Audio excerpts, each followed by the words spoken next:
Bonjour les amis, j'espère que vous allez bien. Nous sommes le mardi 16 juillet 2024 et je vais vous présenter l'actu crypto de ce début de semaine. On parlera essentiellement de l'actu générale du XRP, de Monerex, une entreprise qui est basée sur le XRP Ledger. On parlera de DTI, c'est-à-dire Digital Token Identifier. On parlera de XRP Healthcare, de Dimitra. Et pour terminer, de la petite minute, qui sera d'ailleurs une bonne minute, complotiste. On va commencer tout de suite l'actu avec le Kremlin qui avertit que la Russie pourrait cibler l'Europe si les États-Unis déployaient des missiles. Il faut savoir que les États-Unis veulent envoyer, je pense qu'ils ont déjà un petit peu envoyé des missiles en Allemagne et eh bien à ce moment-là, ils seront tout de suite ciblés par la Russie. Alors ça craint parce que s'ils sont ciblés par la Russie, bah, il y a l'article de NATO, de l'OTAN, qui fait qu'à ce moment-là, tous les pays doivent intervenir, et ce serait la guerre.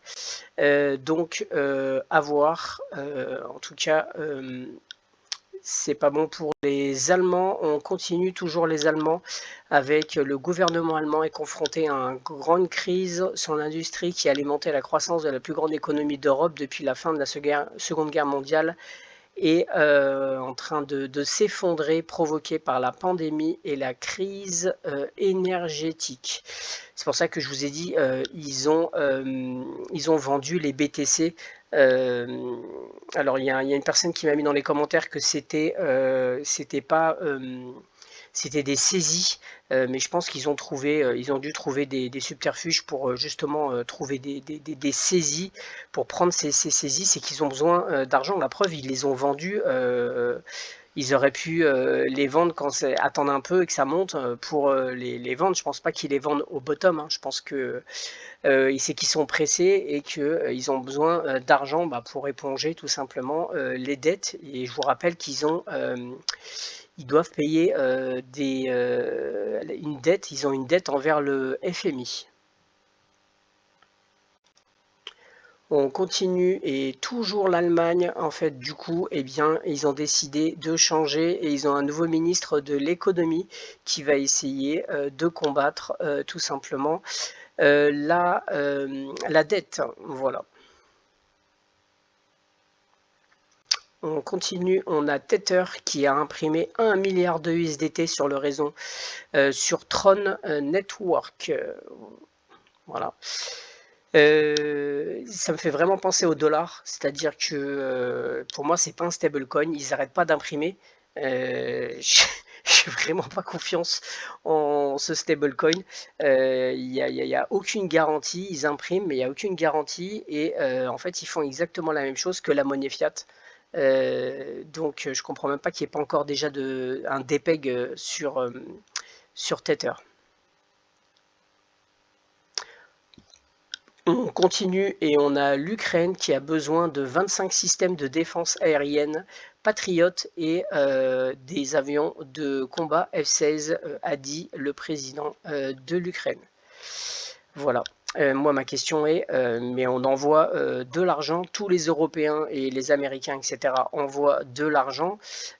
Pourquoi ils demandent on vend de l'argent pour justement qu'ils puissent acheter des appareils, etc., de guerre? Comment ça se fait qu'on doit aussi leur envoyer, on doit envoyer en plus de ça du matériel de guerre, plus de l'argent. Peut-être on peut leur envoyer aussi notre femme, notre slip. Ça fait, je trouve, un petit peu quand même beaucoup. Moi, à mon avis, c'est plus une histoire de tout simplement de blanchiment d'argent. On envoie l'argent et l'argent, comme il n'est pas fait pour acheter les machines de guerre, eh bien, ils ont besoin effectivement quand même pour justifier d'avoir du matériel militaire. On continue, on a les ballets de Bitcoin qui ont en fait acheté pour 4,3 milliards de BTC au milieu de la chute des prix. Donc ils ont profité tout simplement.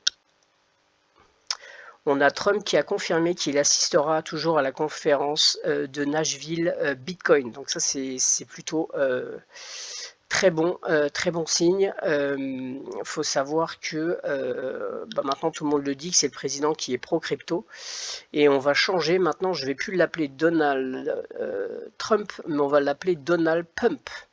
Parce que depuis qu'il a eu la chance d'avoir évité cette balle, depuis, la crypto a tout de suite, le BTC a tout de suite pompé. Donc j'ai décidé de l'appeler maintenant Donald Pump. On continue et on a Skill AI qui annonce 300 millions d'investissement de Jeff Bezos pour construire des robots cerveaux. On va essayer de traduire.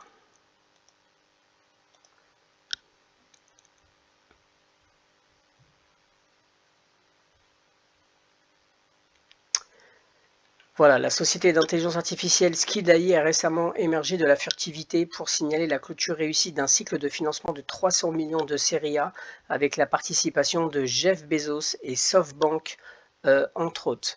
Skill AI est un spin-off de Kenergy Mellon axé sur la construction d'un système d'IA capable d'être adapté à diverses machines et dispositifs robotiques appelé à un cerveau à usage général. Donc en fait, ce serait... Skill AI représente, donc c'est une start-up en fait, qui représente la dernière licorne à entrer dans l'espace de l'IA avec le noble objectif de développer une intelligence générale artificielle. Elle rejoint OpenAI, Anthropic AI, etc. En fait, on s'aperçoit qu'il y a quand même une guerre maintenant entre les milliardaires, entre ces grosses entreprises pour avoir la meilleure intelligence artificielle. Et il y a en fait une guerre, on voit qu'il y a vraiment une concurrence féroce, limite une guerre entre ces milliardaires. On continue et on a le Japon. La dernière fois, je vous avais annoncé 62 milliards. Et là, vendredi, ils ont encore dépensé 13,5 milliards pour soutenir tout simplement leur monnaie. Ça devient de plus en plus dur. Ils sont de plus en plus en galère pour pouvoir soutenir et empêcher aussi l'inflation. La SEC a donné a approuvé en fait les préliminaires à 3 émetteurs d'ETF, ETH. Donc ils ont donné à BlackRock bien sûr, Franklin Templeton et VanEck. Voilà. Donc ça c'est plutôt positif pour le marché crypto, même si selon moi ça a déjà été pricé dans le prix. On continue et on a Donald Trump qui a en fait annoncé que son premier, s'il était élu, le vice-président serait à ce moment-là J.D. Vance, qui est un fervent défenseur du Bitcoin et qui détient, on voit ici là, il détient énormément, apparemment pour 250 000 $ de BTC dans ses fortunes. D'ailleurs, on voit qu'il est bien blindé parce qu'il a vraiment beaucoup de fonds dans beaucoup de choses. Il faut savoir que c'était quelqu'un qui était dans la finance avant, c'est pour ça. Voilà. Une dernière chose sur cette personne. Alors ça date du 24 août 2002. Les sénateurs républicains clashent la SEC sur des conduites sur la crypto. Alors, je ne sais pas si vous vous souvenez, il y avait eu un procès contre Deadbox et la SEC avait fait n'importe quoi et justement c'était Vance qui avait gueulé entre autres pour dire que la SEC faisait n'importe quoi. Je pense que si jamais Trump est élu, la SEC elle va prendre très cher et notre cher Gary aussi. On continue et cette fois-ci c'est toujours l'ETF qu'apparemment il y aurait les fonds pourraient commencer à être tradés à partir de mardi prochain selon des sources. Voilà. Donc très bonne nouvelle. Je pense qu'on arrive, comme je vous avais dit, je pense que ça va un peu pomper. Ça commence aujourd'hui, ça commence bien aujourd'hui. Là, le XRP commence vraiment à on va aller voir ça d'ailleurs. Là, actuellement, il est à 586. Ça serait beau qu'il aille à 589. Eh bien, ouais, ça commence à. Le marché, il est bien vert. Ça commence à pomper, tout simplement parce qu'on a le Bitcoin qui ça y est, qui a cassé la résistance et il a 65 000 actuellement. Voilà, par contre, après, je ne suis pas conseiller financier, mais attention, croyez pas que c'est tout Schulz. Si vous avez fait des gains, si vous avez acheté vraiment très bas et que vous avez fait même, je sais pas, un x2, etc., n'hésitez pas à prendre des gains. Parce que de toute façon, à un moment donné, je pense que ça va crash à un moment donné, c'est sûr. Et puis, il y a aussi toujours des corrections. Ça peut pas monter comme ça. Donc, après, moi, c'est comme ça que je fais pour augmenter, parce que j'ai pas des grands revenus. Donc, c'est en jouant sur ce genre de choses, en faisant un peu du day trading. Quand ça pump même de 10-20%, il y a certains tokens où je joue avec. Sur le XRP, je joue pas avec parce que celui-là, il peut monter comme ça super vite.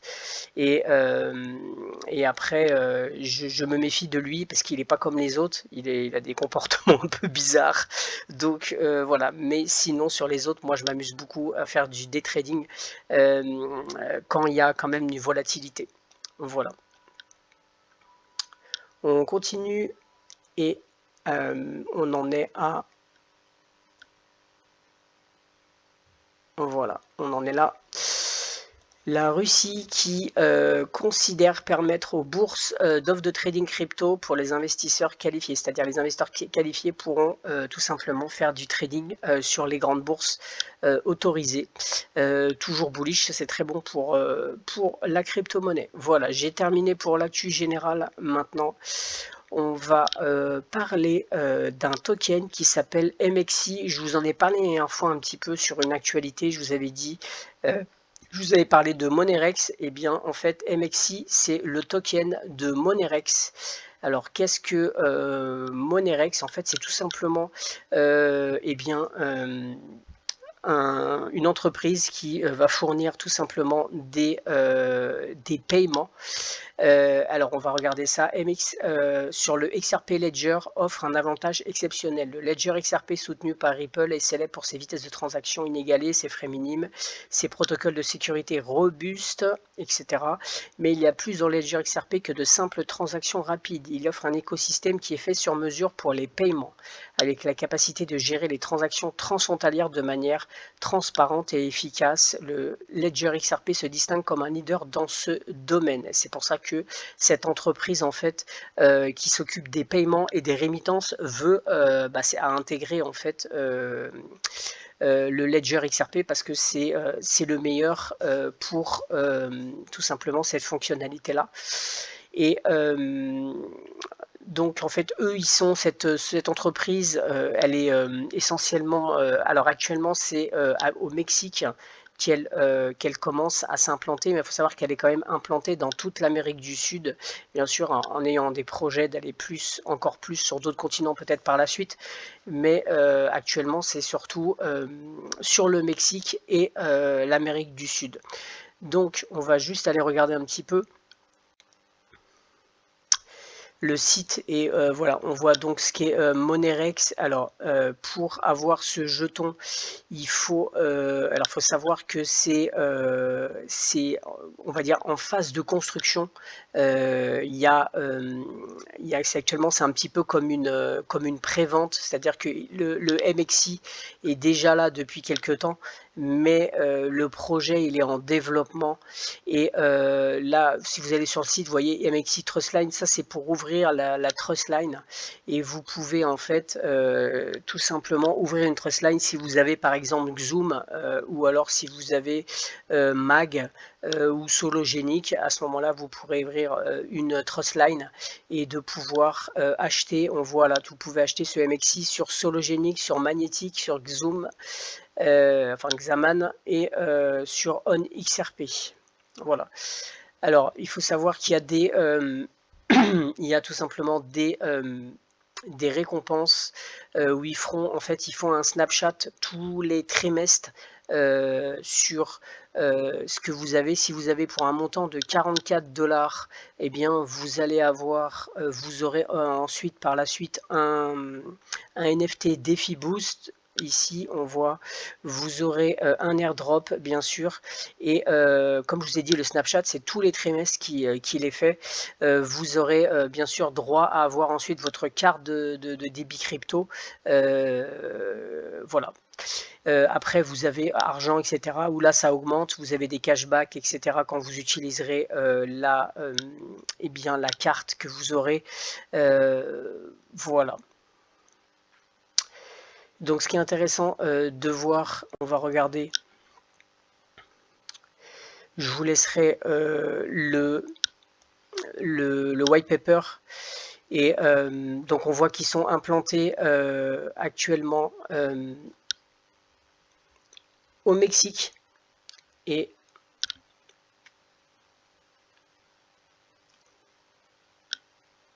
voilà, alors, tout simplement, eux, ils sont dans les B2B transactions, dans les rémittances, c'est-à-dire qu'en fait, leur objectif, c'est de bancariser en fait tous les gens qui ne sont pas bancarisés au Mexique, et bien sûr dans les pays limitrophes. Je peux vous dire que rien qu'au Venezuela, etc., il y en a beaucoup, et par contre, il y a beaucoup de gens qui utilisent la crypto-monnaie, mais qui ne sont pas bancarisés. Eux, ce qu'ils veulent faire, c'est eh bien, c'est regrouper, voilà, pour que ces gens qui aiment utiliser aussi la crypto puissent avoir tout simplement être bancarisés.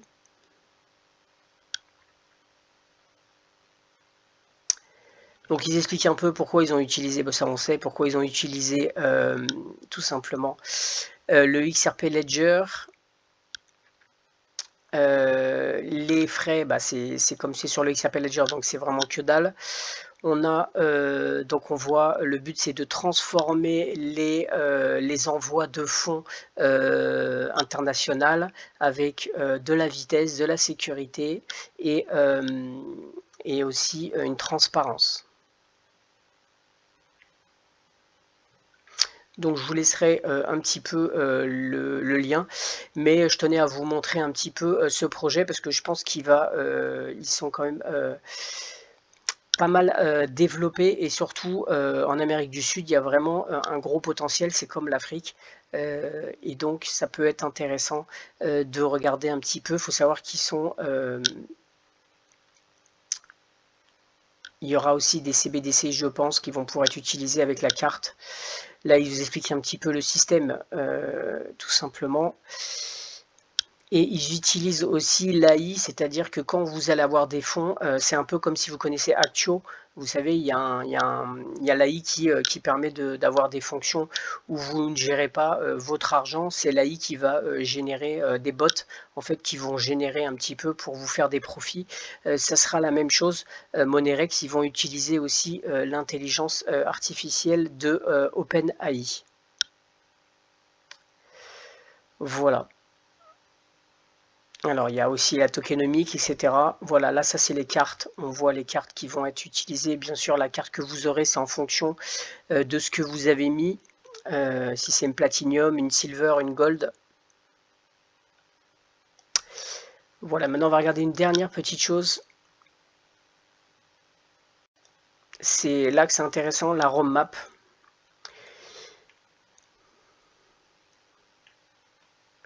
Donc là, sur le Q2, on est actuellement, nous, au Q1, Q2. Alors, Monerex, quand on arrive au Q2, en fait, tous les trimestres, ils font un snapshot et de vos balances pour déterminer quelles seront en fait vos récompenses. Et donc, c'est chaque trimestre qu'il y a ce snapshot. Ensuite, le troisième trimestre, il y a le premier airdrop où ils vont distribuer justement les récompenses en MXI et en XRP token. Apparemment, il y aura aussi des XRP en récompense. Voilà. Là, on voit qu'en fin d'année, il y aura l'application bêta qui sera en test. Et pour 2025, c'est là que c'est quand même qui est le plus intéressant, c'est quand ils vont en fait lancer tout simplement la carte. Eh bien, la carte qui va nous permettre.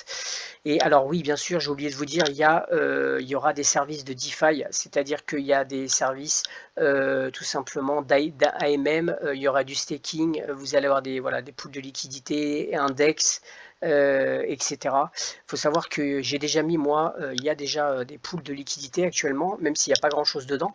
Moi, j'ai mis dedans, je vous montrerai après. Et là, c'est là que c'est voilà, c'est quand même un projet qui sera vraiment intéressant dans 1 an. Mais là, justement, le prix du MXI, il est vraiment pas cher. Et là, on voit que c'est là qu'ils vont commencer tout simplement à relâcher, c'est-à-dire à distribuer les cartes de Monerex. Voilà, et ensuite, là, on pourra aussi onboarding merchant and consumer. Donc, ça sera aussi pour les paiements pour les commerçants, etc. Voilà. Voilà, je tenais à vous montrer Monerex parce que je pense que c'est un bon projet. On va juste aller regarder pour que je vous montre le prix de Monerex.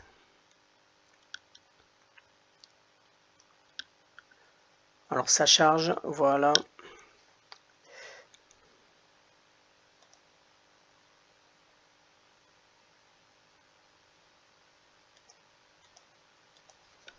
On va taper. Donc le token s'appelle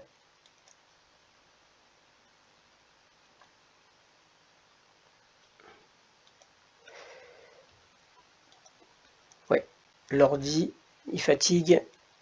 Ok.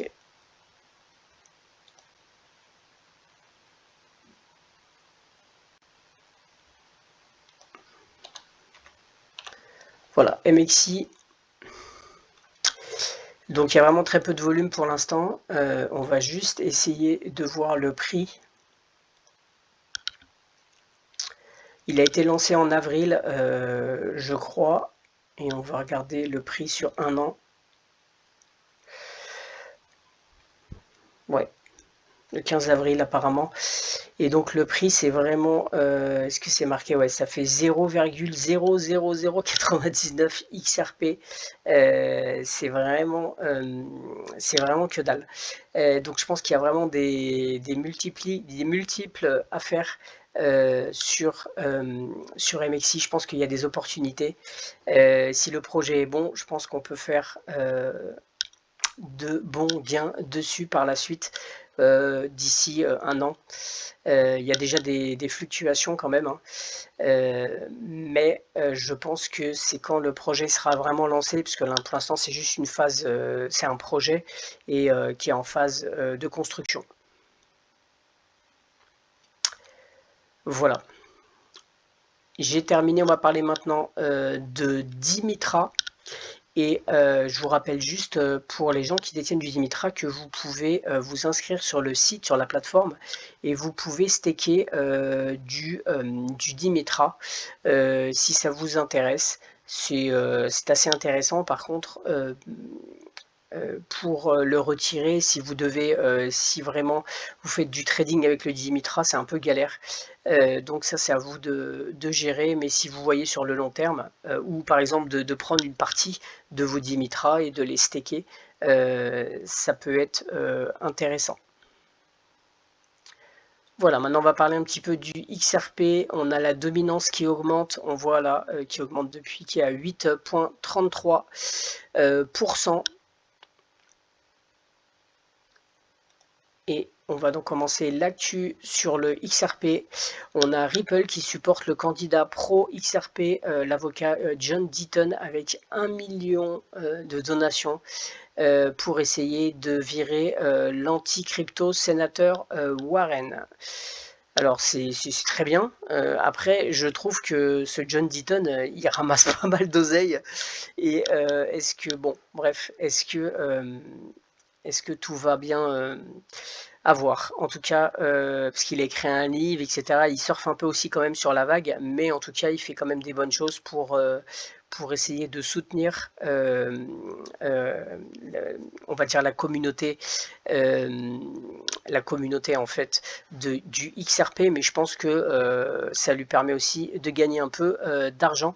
Mais s'il arrive à virer en fait la sénatrice Elizabeth Warren, ça sera vraiment une très bonne chose. On continue et il y a un nouveau tweet d'Elon Musk qui a étourdi la communauté XRP. En fait, il a fait tout simplement un tweet ce tweet en fait où on va regarder le tweet. Après.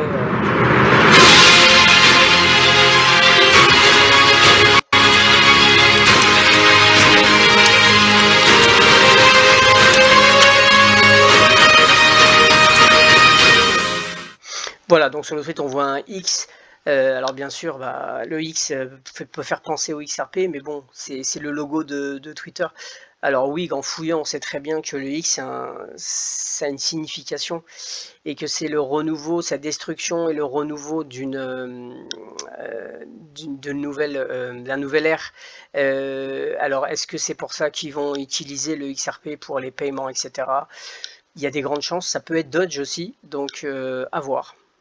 Mais rien que ça fait vibrer la communauté XRP. On continue et on a eu 136 millions de mouvements de XRP en 3 heures. Aujourd'hui, qu'est-ce qui se passe? Alors en fait, il y a eu des mouvements. Oui, mais bon. À voir, il faut voir un petit peu les mouvements. Je sais pas si ils mettent, moi je regarde généralement, je le mets sur le Telegram. Il y a effectivement des mouvements plus d'échangeurs qui vont vers leur wallet souvent inconnu d'ailleurs, mais bon. En tout cas, pour le moment, le XRP pump aussi parce que BTC pump tout simplement. Et tous les cryptos suivent pour l'instant. On continue avec le XRP, j'avais déjà montré, mais je tenais à vous le remontrer sur un PDF qui parle tout simplement pour les CBDC de la Russie. Voilà, on va écrire, j'ai surligné ici dans la première moitié des 2018, la Banque de Russie a conduit des recherches en testant la possibilité d'un règlement transfrontalier en utilisant la plateforme Ripple. Alors, il explique un petit peu et en fait, ce qu'ils mettent, c'est que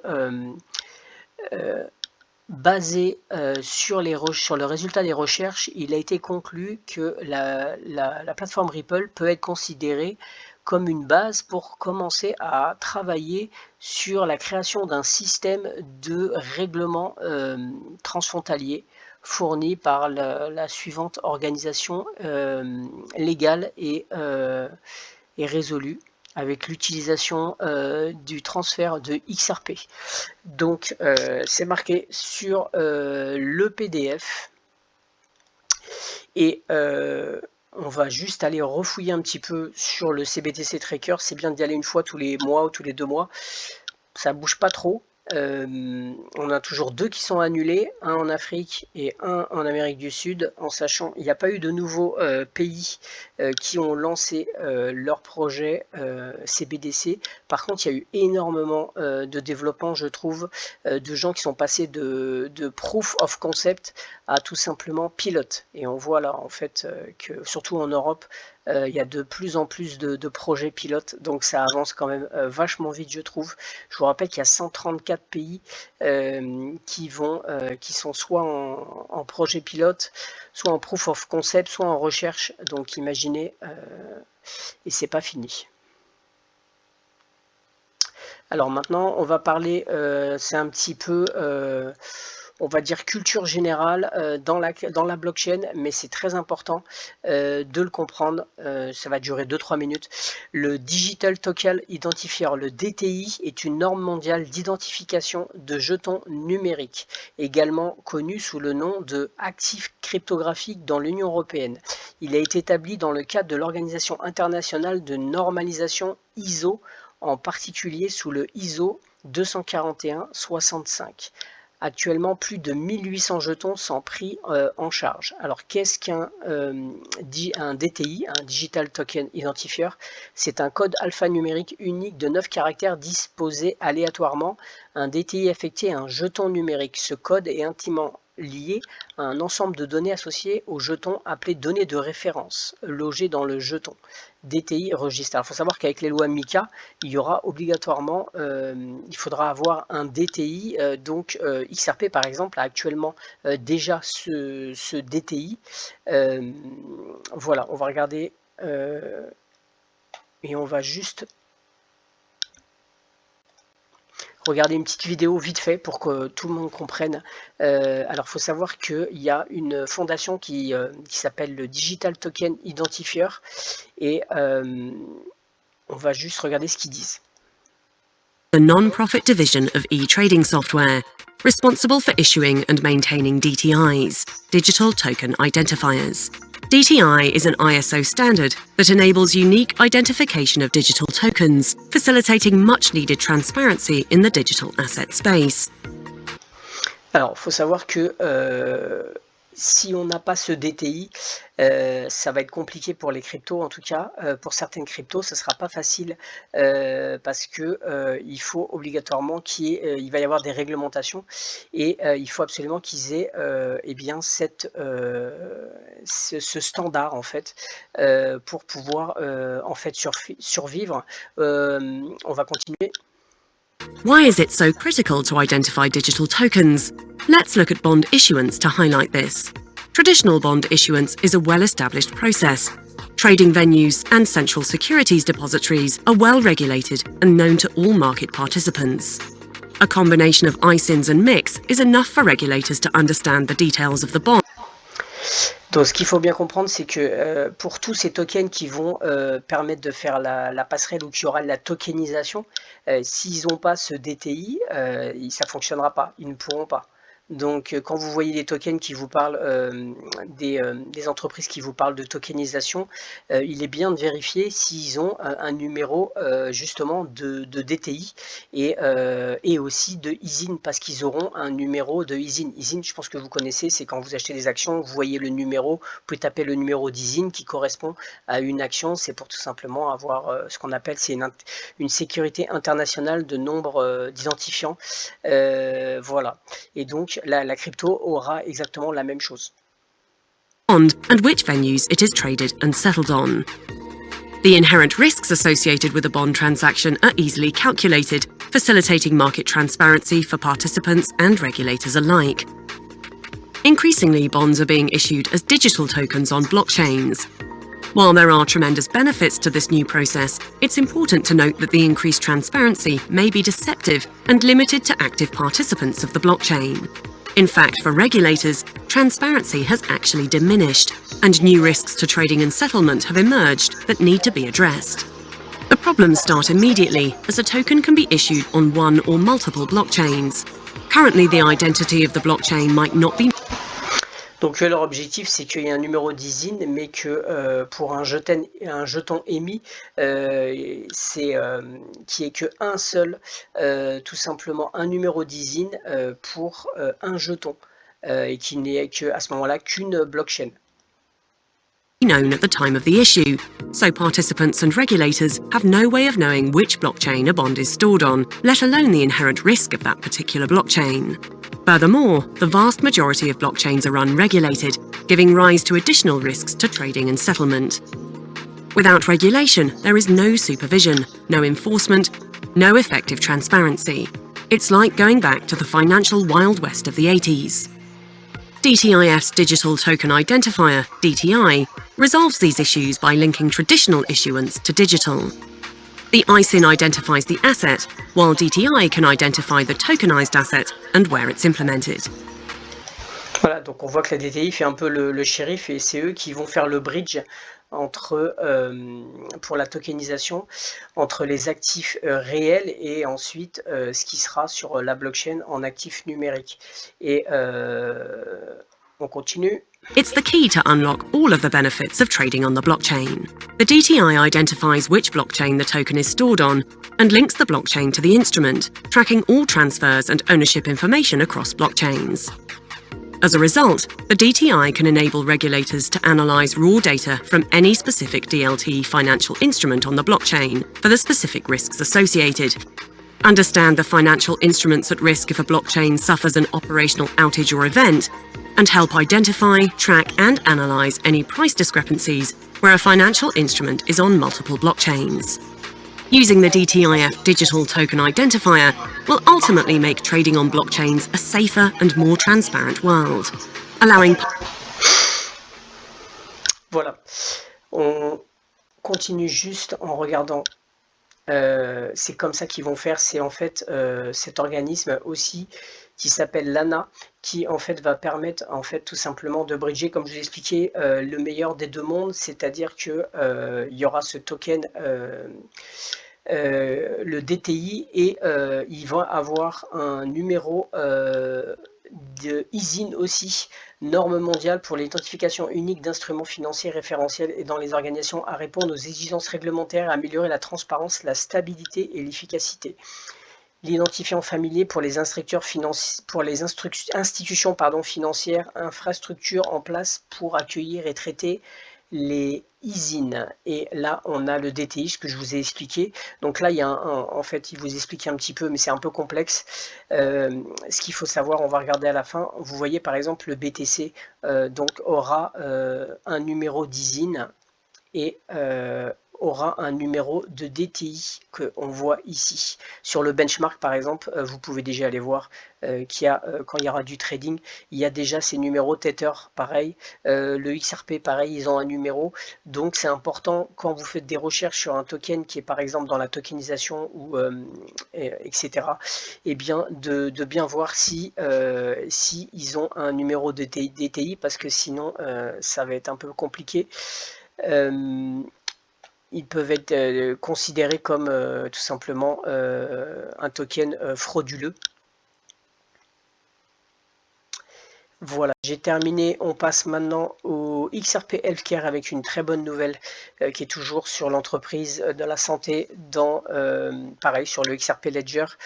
Et qui a en fait eu un enregistrement tout simplement à Émirats Arabes Unis.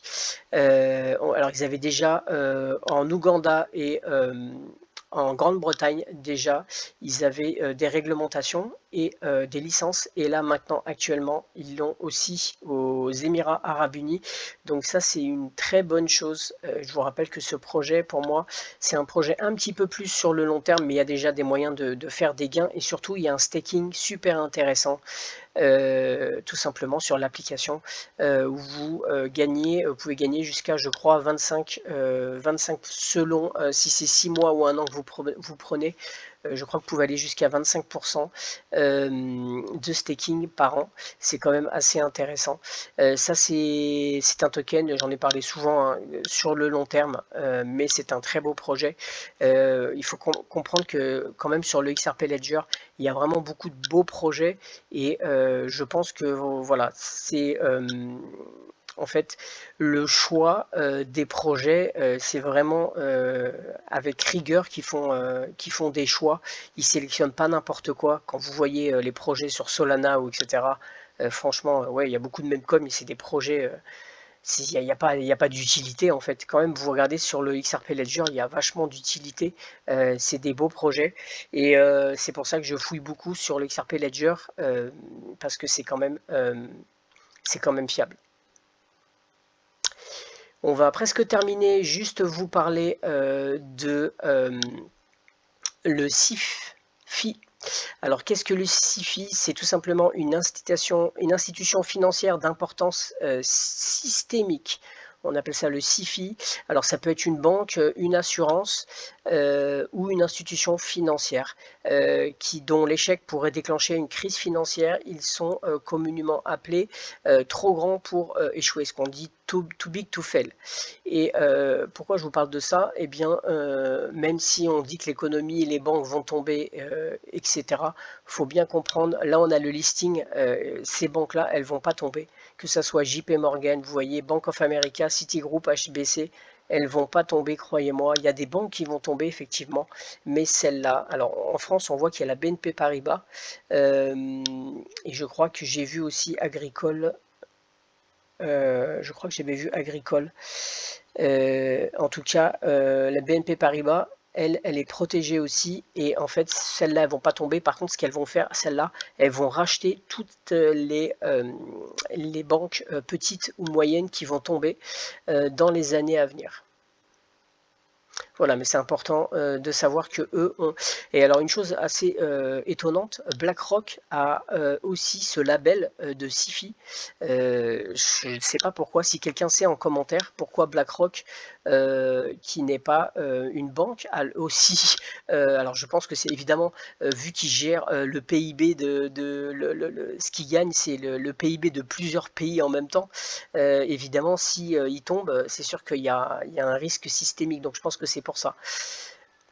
On continue au Realty. On va regarder Realty. Je vous rappelle, vous pouvez gagner à peu près 10% par an en investissant avec de la crypto-monnaie ou d'ailleurs avec des fiat dans l'immobilier tokenisé. Et actuellement, il n'y a plus rien. Il y avait en vente, mais tout a été vendu. Même le réinvestissement, c'est fini. On a juste Starter Property. Alors ça, c'est plus pour les gens qui commencent, qui seront prioritaires pour Realty.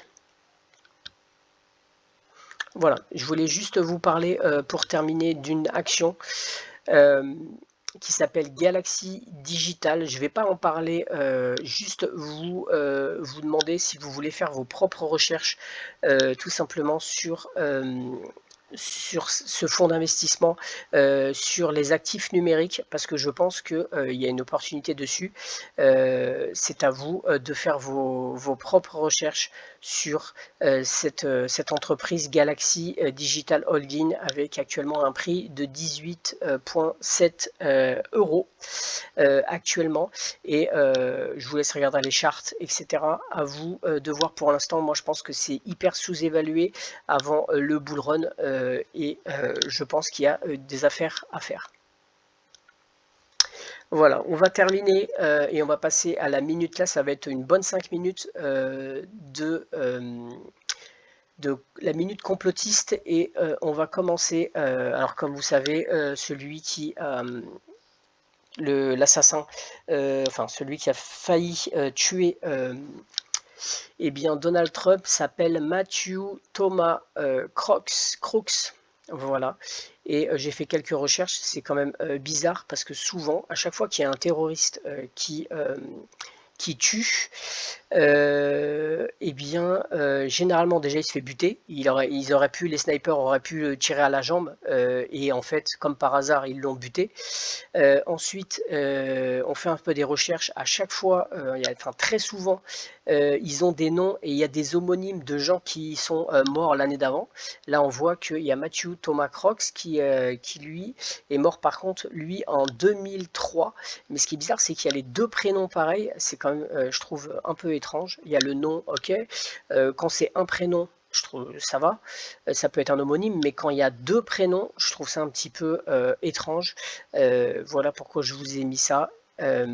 Dernière chose, en Gematrie, quand je tape Thomas mais Matthew Crooks, je trouve des choses assez intéressantes, comme par exemple Donald Event Horizon, c'est-à-dire qu'il y a un événement à l'horizon avec Donald. Alors c'est à vous de faire July 14, c'est-à-dire 14 juillet, et il a été attaqué le 14 juillet. The Simpsons, ça je pense que vous comprenez pourquoi. Il y a eu un épisode des Simpsons où il parlait de cette attaque. Il y a pas mal de choses. Alors je ne vais pas faire le listing, mais il y a pas mal de choses en fait. Vous pouvez voir une chose bizarre. I took a photo of the twin, c'est-à-dire j'ai pris une photo des jumeaux. Alors aujourd'hui, il y a eu apparemment peut-être comme quoi il y aurait eu 2 tireurs. Et voilà, j'ai pris une photo des jumeaux, ça peut être assez étrange. Il y a des choses étranges, bref. Low blood pressure, alors est-ce que c'est pour ça qu'il n'y a pas eu beaucoup de sang sur à l'oreille, parce que moi personnellement je trouve que quand tu es touché à l'oreille, ça pisse le sang. Regardez les rugbyman, ça pisse le sang et là ça pissait pas beaucoup. Donc voilà, il y a plein de choses. Et on va terminer, et là par contre, accrochez-vous, c'est chaud patate. J'avoue que j'ai été un peu abasourdi. On va juste écouter, alors je pense qu'il y a peut-être des gens qui l'ont vu parce que c'est passé sur Twitter. C'est tout simplement un pasteur qui s'appelle Brandon Riggs. Et alors, de toute façon, c'est passé maintenant dans tous les journaux parce qu'on ne peut pas faire autrement. Et écoutez ce qu'il dit, ça date, il parle en fait de l'éclipse solaire. Alors à l'époque c'était en mars et il parlait justement de l'éclipse solaire qui a eu lieu le 8 avril. Mais là c'était au mois de mars, on peut voir, on va regarder, voilà, ça a été fait le 14 mars 2024. Il y a quand même pas mal de gens qui le suivent parce qu'il y a 1 million. Ah, peut-être que c'est après que les gens ont été voir. Vous voyez, 1 437 000 vues. Et juste, vous allez écouter ce que dit ce monsieur. And then I saw, as I saw you, Pastor Steve. The Lord said He was opening up major doors for you, more than what you realize, and that you are called more into the political arena than whatever you expected. That this would be a season of great promotion with open doors. And that you would go and you would start speaking at churches, and you would have an anointing on you like the old patriots. You said you saw me as an old guy. Yeah, but it was not necessarily an old guy. It was like a mantle of telling people in these old churches, like trying to reform America again, bringing back America. Because the Lord told me, He said, I am not done with America. He said there's going to be a new wave of patriotism coming out, and that's whenever I saw Trump, and I saw a red wave coming out of Michigan. Voilà, là maintenant vous allez bien écouter. And then I saw Oklahoma, and there was embers of people, and they were all on they had torches all throughout Oklahoma, and they were raising up these torches that looked like fire, and they were bringing forth a new patriotism upon the nation, and it was being birthed, and it just kept spreading like fire all throughout America, and I saw Trump rising up, and then I saw an attempt on his life. This bullet flew by his ear, and it came so close to his head that it busted his eardrum. And I saw he fell to his knees during this time frame, and he started worshiping the Lord. He got radically born again during this time frame. I'm talking, people say he's saved now, but he becomes really on fire for Jesus, for what I saw coming. And then I saw people interceding I saw him winning the presidency. Hallucinant. Au mois de mars, cette personne dit exactement ce qui s'est passé. Je vous avoue que c'est chaud. Donc, il y a deux théories. C'est soit la théorie, c'est qu'effectivement, il est visionnaire, il voit les choses. Il y a des gens, il y a des gens qui le voient. Ou alors, c'est un psyope. Et à ce moment-là, tout a été prémédité d'avance. Et donc, cette personne fait partie du cinéma, mais c'est quand même vachement étrange. Et j'ai pas fini. Regardez ce que disait cette personne sur une autre vidéo quelques mois.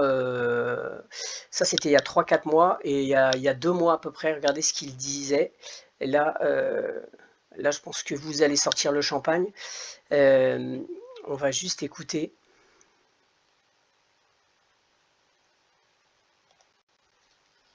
So I was just driving down the road, just like I always do, just praying in the Spirit, just asking the Lord, just talking. And I wasn't even talking about finances, and he just said to me, Brandon, you've asked me and asked me. And I believe it was because of my obedience, because of what he was having me pray over. I was praying over some people at the church. And he said, you've asked me and asked me and asked me about investments. And he said, I'm going to tell you something that will increase like Apple one day. That will be a major investment in the end times. And he said, XRP will go from where it's at right now to $10,000 one day. It will be worth over $10,000 per XRP. And when he said that to me, I didn't even know what XRP was. And I was like, what is XRP? So I had to Google it. And I found out it was a cryptocurrency. I was so excited about what he had told me. You know, I was like, man, this is going to happen. Voici une astuce rapide. Voilà, et il parle du XRP en fait, et c'est hallucinant. C'est assez hallucinant. Donc deux prévisions. Est-ce que celle-là sera la bonne aussi? Donc il voit le XRP à 10 000 $. On va continuer avec on va enlever la publicité et on va continuer. Pour améliorer votre vision. Essayez ces lunettes auto-ajustables qui font fureur. Going to happen right now. And so, you know, this is back in 2017. And so I'm praying over it and everything. And I'm just so excited to start telling people about it, you know, and I'm like, man, I got to go borrow the money, you know, but I didn't have a piece about it. I got to go see who could loan me the money to invest in this so I could get this increase of 10,000 per XRP. And the Lord said, I just didn't feel release. And so I told some family members about it, and they had the extra money, so they bought some for themselves. So we saw it go from like 23 cents or whatever, and they had a great increase. It was a major increase back in 2018. It was like a major bull run in the crypto markets during I think it was either 2018, 2019, somewhere in there. I don't know. But it has a major bull run, and they made quite a bit of money off of it, you know, and it was a real blessing to the family. But here I didn't have a lot to invest in it and everything, and so I didn't. Voilà, assez bizarre. Je trouve qu'il maîtrise bien quand même le XRP. Alors, est-ce qu'il a fait des recherches après? Je ne sais pas. En tout cas, tout ça, c'est quand même assez étrange. Laissez-moi en commentaire ce que vous en pensez. Si pour vous, c'est un psyop ou effectivement, il peut avoir des visions. Il y a des gens qui ont des visions. Voilà, je ne sais pas. Eh bien écoutez, j'espère que cette vidéo vous a plu. N'hésitez pas à liker, à vous abonner. Et si jamais vous êtes en vacances, je vous souhaite d'excellentes vacances. À très bientôt. Ciao.